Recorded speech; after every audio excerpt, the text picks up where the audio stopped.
सरपंच होते. पण principal madam सांगितलं की काल इंजिनिअरिंग डे झालेला आहे, आज आपण सेलिब्रेट करू, त्यामुळे म्हणजे फर्स्ट इयर आपण फंक्शन आजच घेऊ. मग सुट्टी असताना तो मला त्रास दिला. तर सर्वप्रथम आपण इंजिनिअरिंग डे बाबतीत बोलू. आज डॉक्टर मोक्षदा विश्वेश्वरय्या त्यांचा जन्मदिवस आपण इंजिनिअरिंग डे म्हणून साजरा केला. सरांच्या बाबतीत बोलायचं झालं तर सरांना प्रथम वंदन करू आणि प्रथम सर्व आज व्यासपीठावर येथे सगळे इंजिनियर आणि तुम्ही सर्व भावी इंजिनियर, तुम्हाला सर्वांना इंजिनिअरचा शुभेच्छा देतो. सरांच्या बाबतीत बोलायचं झालं तर सरांचा जन्म जिथं भारतात सोन्याच्या खाणी अशा कोल्हापूर जिल्ह्यातील मकबूलपूर गावामध्ये त्यांचा जन्म 15 सप्टेंबर 1861 साली झाला. एकदम गर्भ परिस्थितीत सरांचे जन्म झाले. अशा परिस्थितीत 1883 साली सरांनी पुण्यातील इंजिनिअरिंग कॉलेज मधून बी पदवी घेतली आणि त्या भारतीय पारतंत्र्य असताना सुद्धा सरांचं विजन, सरांचं काम करण्याची पद्धत, प्रामाणिकपणा, कष्ट करण्याची पद्धत हे सगळं आपल्याला सर्वांना तुम्हाला सर्वांनी प्रेरणा देते.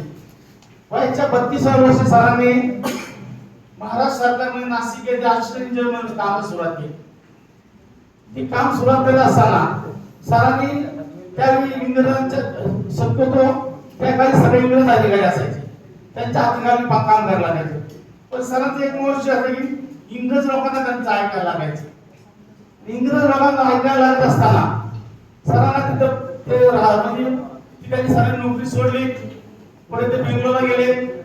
बेंगलोर गेल्यानंतर अशा काळात की सरांनी त्या टायमाला हैदराबाद मुसा नदी, तो मुसा नदीला महापूर आला, गावाच्या गाव वाहून गेली. त्यावेळी निजामाची ते निजामशाही होती, निजामाने त्यांना बोलून घेतलं. सरांनी पाहिलं की गावाच्या गाव वाहून चाललं, आपले सगळे देश बंद वाहून चालले.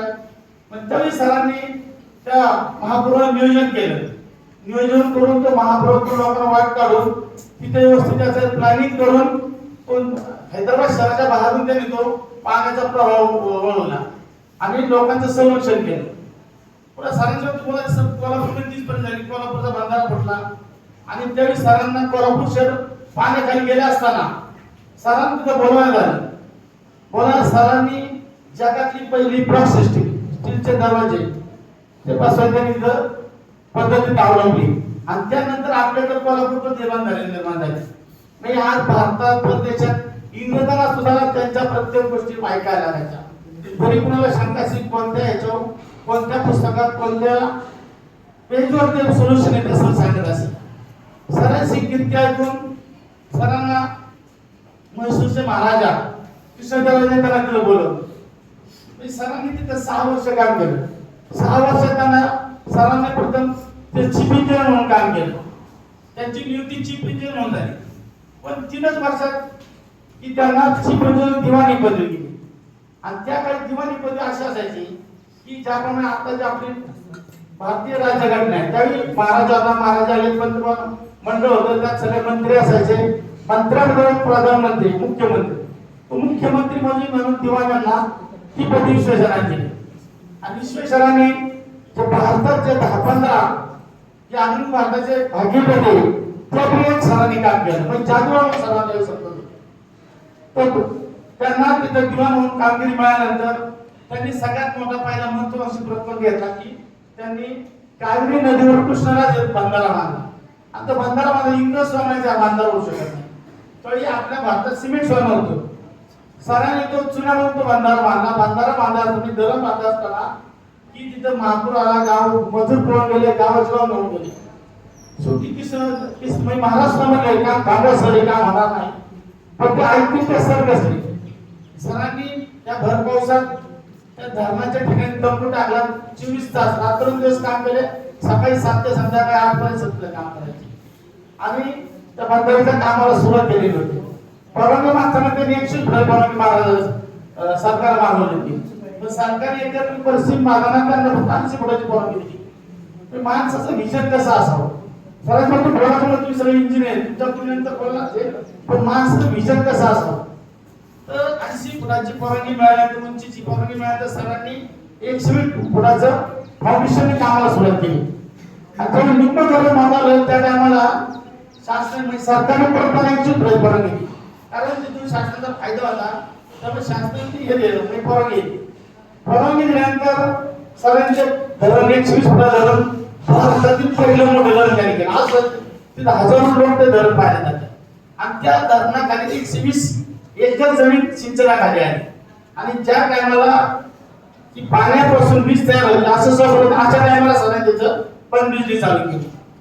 सर दिवाण असताना भारतातील पहिला स्टील कारखाना भद्रावती आयर्न स्टील वर्क्स सरांनी म्हैसूर राज्यामध्ये चालू केला.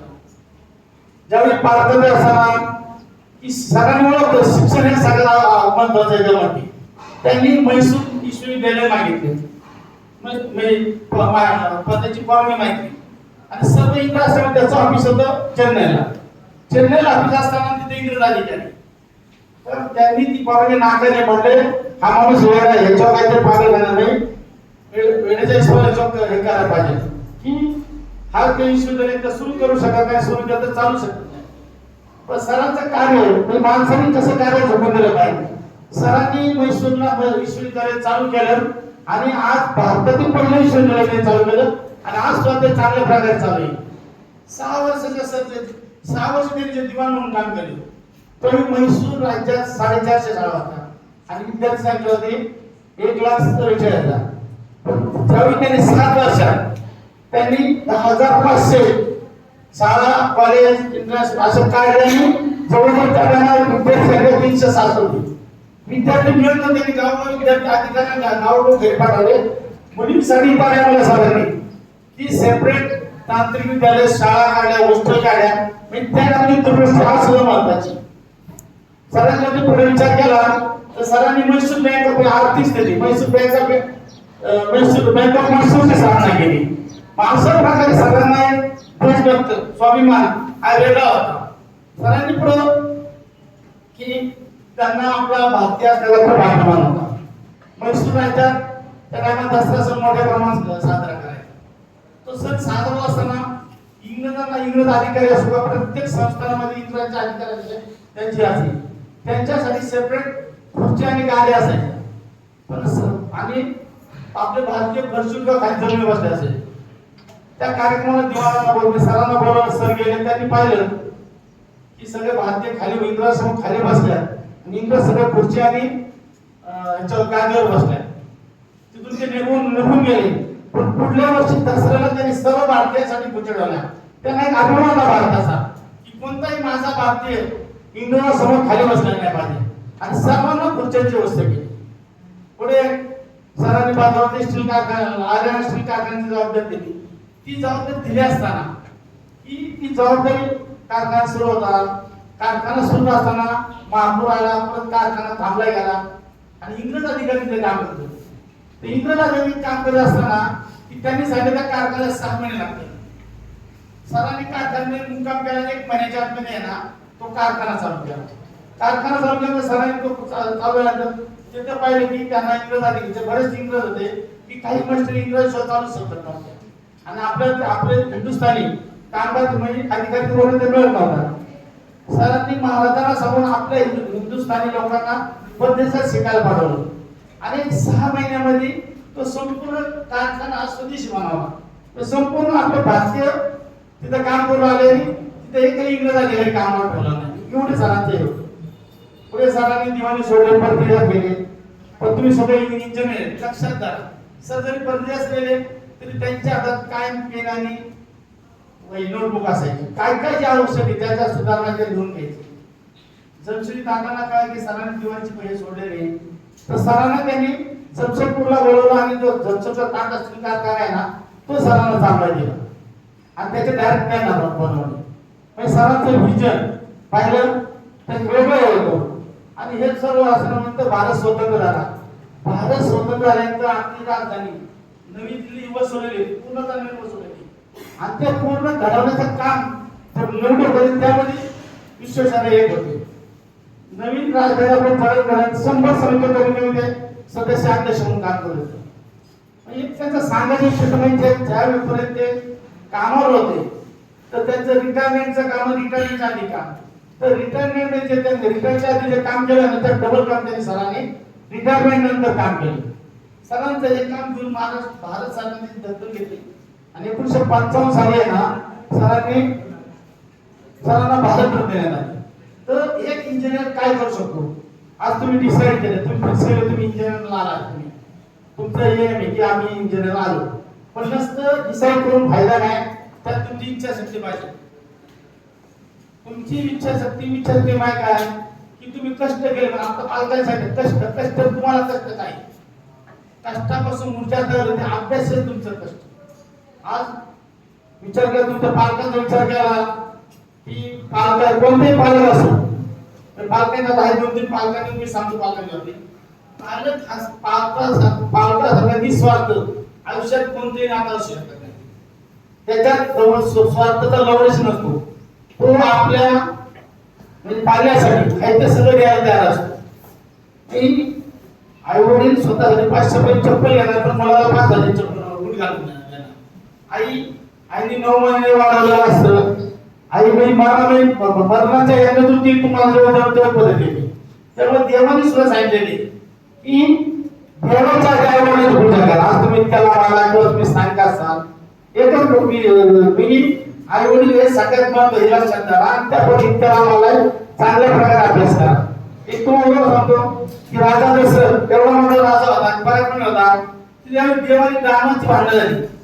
त्याला मला देव त्यांना आमच्यावरून लढाया म्हणून सांगितलं, दसरा बोलवलं आलो. मी दानव सुद्धा दसऱ्याचा रास्ता पराक्रमी राजा. पण ज्यावेळी पुत्राला जेव्हा वनवासात जायला तर पुत्र यरापती त्याला आपला जीव सोडायला लागला. महाभारताची दुसरी घटना सांगतो मला की द्रोणाचार्य की ते कौरव पांडवाचे गुरु होते. पण गुरु असताना की ज्यावेळी तुषार वाटलं की द्रोणाचार्य कुणाला चालू होतं, द्रोणाचार्य कुणाला ऐकत नव्हते. आता द्रोणाचार्य आवायचं कोणी म्हणजे कौरव पांडव सगळ्यांचे गुरु करायचं काय, तर द्रोणाचार्याच्या मुलाचं नाव होतं अश्वत्थामा आणि त्यांनी कृष्णाने एका हत्तीचं नाव अश्वत्थामा ठेवलं आणि तो सत्यनिष्ठ म्हणजे धर्मराजा बोलवलं ते सत्य. तर धर्मराजा सांगायला आता अश्वत्थामा म्हणून नावाच्या हत्तीला मारलं आणि धर्मराजा द्रोणाचार्याला म्हणणार की अश्वत्थामा मेला. त्यावेळी त्यांनी ते धनुष्य खाली टाकलं आणि नंतर अर्जुनाला सोडून अर्जुना नाही त्यांनी शिकारीने बाण सोडून द्रोणाचार्याला मारलेले. म्हणजे पुत्र किती प्रेम, पुत्रासाठी आई काय करू शकतात. त्यामुळे आपण या मानव जन्माला आलेल्या जन्माला आई वडिलांचे उपकार कधी विसरू नका. त्याला सुद्धा की आई वडील सगळ्यात महत्वाचे. तुम्ही आता समजा इथं असाल, जवळ असाल, गावी तुमच्या आई वडिलांचा दिवसातून कमीत कमी 5-10 मिनिटं आई वडिलांबरोबर बोला. आई वडिलांबरोबर मोठ्या आवाजात रागाने बोलू नका. म्हणजे आई वडील तुम्हाला काय नाही मस्त तुम्हाला चपाणार आहे, तुम्हाला त्याचं योग्य शासन मिळेल. आणि दुसरी गोष्ट की आई वडिलांचं ऐका. आई वडील या आयुष्यात तुमच्याविषयी कधी वाईट सांगणार. तुम्ही आज इंजिनिअरमध्ये आलेला आहे की तो विचार करा तुम्ही त्या इंजिनिअर आला की आई वडील हे सगळ्यात नाही मस्त. आणि आता पुढे आज तुम्ही सगळ्यांची टॅलेंटची परिस्थिती, आज विद्यार्थी खूप टॅलेंट आहे. आमच्या बाजूची परिस्थिती होती, आम्हाला 35 वर्ष मोबाईल हातात मिळाला. आज तुम्हाला 2 महिन्याच्या मुलांना मोबाईल देणे, मोबाईल मिळतो, लॅपटॉप मिळतो, अशी परिस्थिती. आता गुरु जेवढे तुम्हाला शिकणार आहे त्याच्यापेक्षा जास्त नॉलेज तुम्हाला ह्याच्यावर मिळतं, गुगलवर मिळतं. पण त्याच्यापेक्षाही मी सर्व गुरुला म्हणतो की यांना चांगला माणूस म्हणून जगायला शिकवणार. एक आयुष्यात आपण या समाजात जन्माला आलो, समाजाला ते देणं आहे असं बघा. आणि त्या देण्याच्या हिशोबाने आपण याला तसं वागलं पाहिजे. आई वडिलांचं नाव रोशन केलं पाहिजे. आज तुम्ही रामचंद्र कॉलेजला ऍडमिशन घेतलेले, कॉलेजची वर्ष 2011 कॉलेज स्थापन झाले, मॅडम झाले. आज भरपूर ऍडमिशन आपले प्लेसमेंट चांगले. त्याचबरोबर या भेटल्या तर 50 लॅब आहे, एवढं मोठे कॅम्पस 25 कॅम्पस आहे. आपल्याकडे ग्राउंड जवळपास नाही. आपल्याकडे बेस्ट हॉस्टेल, मुलींसाठी सेपरेट हॉस्टेल, मेसची सुविधा आहे. त्याच कंपनी इंटरनॅशनल स्कूल आहे, म्हणजे Shrimant Shivray Bhumkar science junior college, senior college आहे. सगळे आर्ट, कॉमर्स, सीबीएसई स्कूल सुद्धा आपल्याकडे सगळ्या सुविधा आहे. पण काय होतं विद्यार्थ्यांनी कसं सगळ्यात महत्त्वाचं तुम्ही येता आधी, पण ते करताना तुमचं वागणूक, तुमची हे सगळं महत्त्वाचं आहे. आणि आयुष्यात आई वडिलांना कधी विसरू नका. एवढं तुम्हाला सांगतो, ज्याप्रमाणे रामाने वडिलांनी दिलेलं वचनाला जाऊन 14 वर्ष वनवासात जायला, त्याच्यापुढे आपण कुणीच काही नाही.